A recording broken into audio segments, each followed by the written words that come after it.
Hello.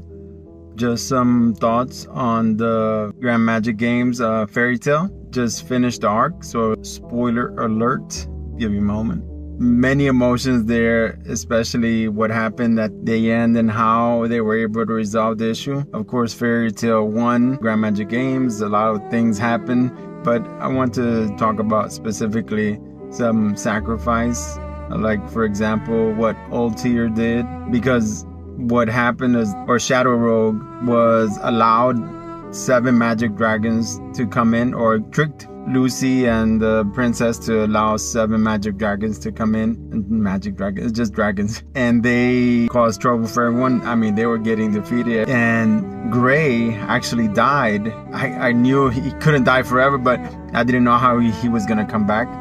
But it turned out that Ultear, the one who was with Melty and Jalal, used a forbidden spell, and she turned back time a minute, and it helped everyone remember what happened, subconscious or unconscious memory. So she turned back time, and that happened there.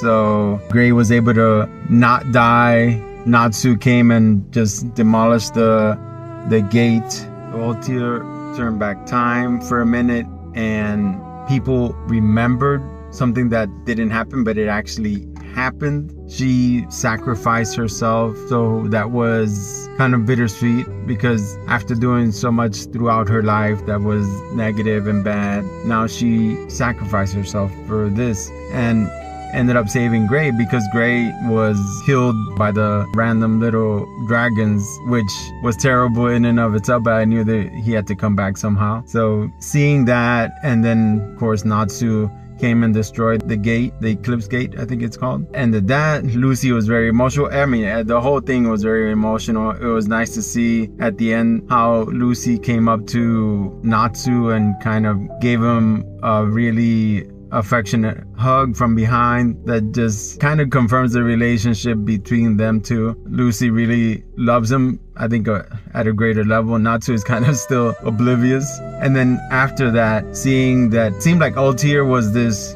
older woman. She came back, or she lost time instead of dying. I think she just existed as an older woman. She gave a letter to Melty and Jalal, and of course they were sad. They were looking for her and they couldn't find her, and seeing them, especially Melty, of course, she was crying and disappointed, but it was positive in the sense that, again, Ultear made a sacrifice for her friends and told Jalal and Melty to keep going, that they had a mission to do. So that was nice to see, and she had some closure as well, and now living as a elderly lady for the rest of her life. So overall, this game's arc was very good. I mean, I can't complain about Fairy Tail at all. Continuing on, so more to come. Peace.